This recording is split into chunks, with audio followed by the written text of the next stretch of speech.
ride and a lot of pain with her dad. A lot of pain. She just talked to her dad and has forgiven him. And she feels this release that is beyond belief. Beyond belief. We love you, sweetheart. That took a lot of strength, a lot of faith.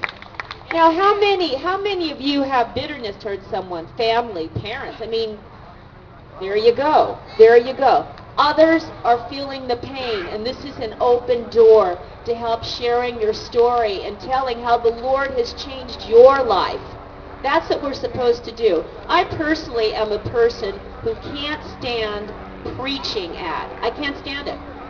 I had it the whole time I grew up.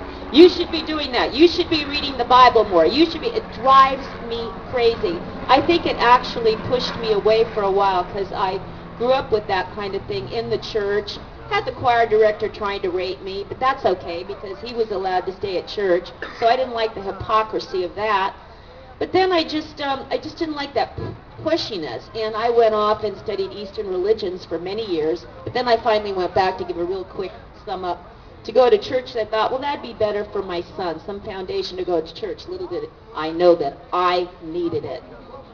But I was pushed away from the Lord for many years because of that pushiness, and people don't need that. So if you think you have to do that, here's a bad example. Going up to somebody and saying, you should be saved.